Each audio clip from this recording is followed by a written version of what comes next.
Hi friends, we're gonna do this again. I'm gonna shake up my container full of prompts that were assigned to me by my students before the break. Last time we did a really cool zombie eating brain tacos. And I have no idea what else lies in this container. So let's see. So I'm gonna try not to look down, and I'm just gonna try to find one. Hopefully that's just one. Okay.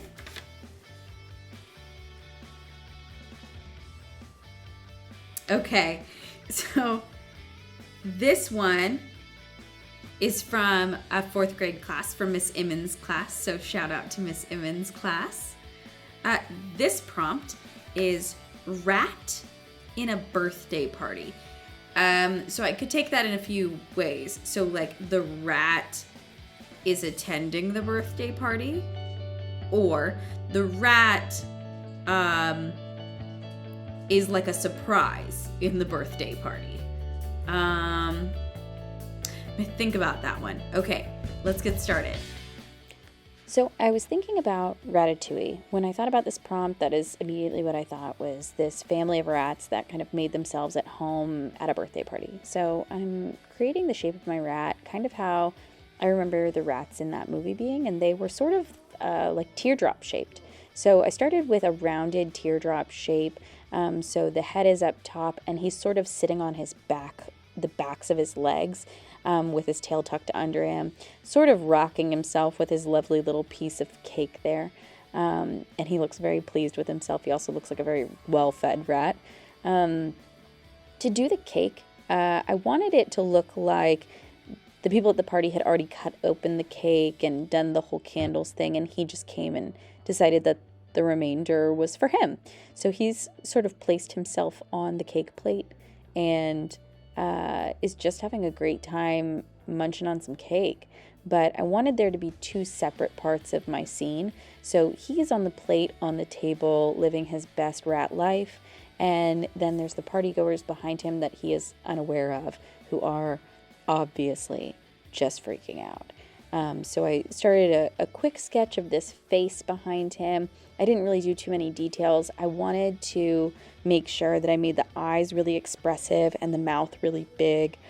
And then in the far background, I just sketched out a horizon line so that I can add in some partygoers and other scenery. And now I'm just adding more details to this main face because obviously it's the closest to the rat. You're going to see the most of this face. So I want to get some good detail in there. I want to make sure that this person looks like either really disgusted or very, very angry, which I think I accomplished. I think that she looks pretty angry.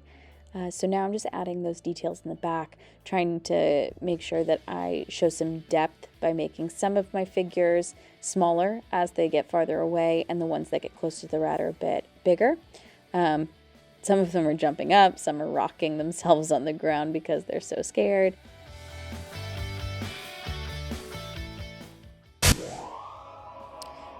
So just dumping out all my markers again so I can find all of my pens. And I know you're probably saying, Miss Stephanie, why don't you just keep your pens separate?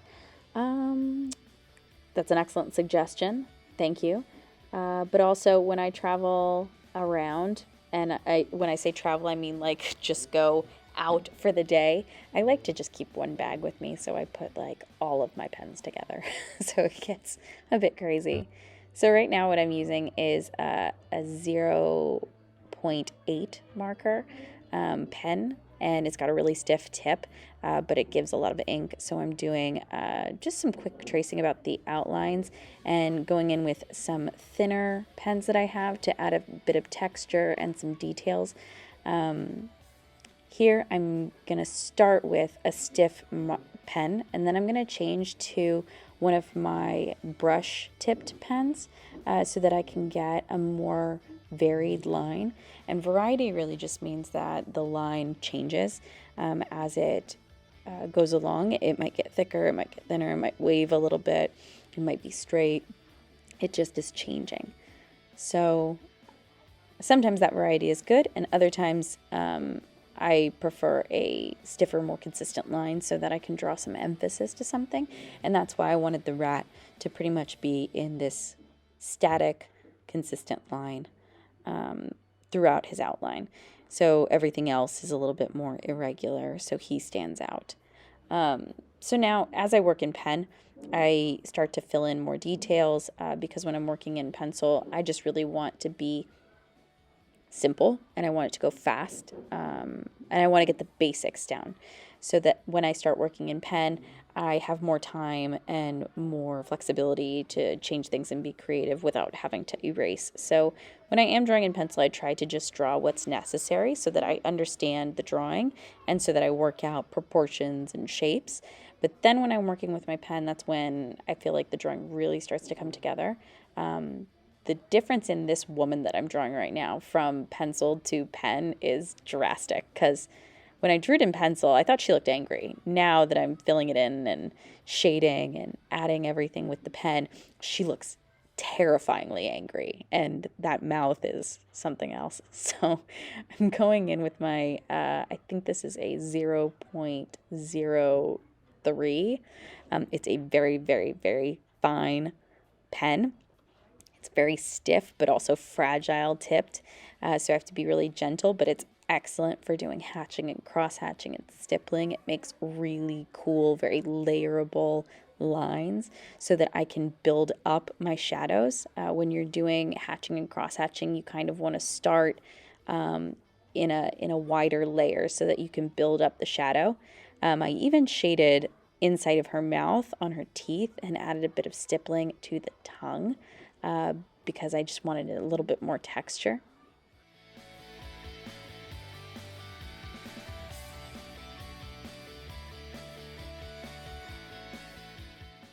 So now I'm going in and trying to kind of like refine the things that are in the background. So I had drawn this awesome balloon archway, but I think really what needs to be there is this lady's arm because in my mind, she's going in to shoo this rat away. So she's got to have her arms in the air. She's crazy, yelling. I'm keeping the balloons. This is where I'm showing a lot of depth in the drawing is I'm using the background to give the illusion that there's something in the distance by making those things much smaller. I'm adding a little bit of shading to my cake and to my rat, but not a ton. In hindsight, looking at this, I probably should have shaded a bit more around the bottom of the rat, but he is a little different. He's not quite as bold as the rest of the drawing, so I think it's good still. I think he stands out.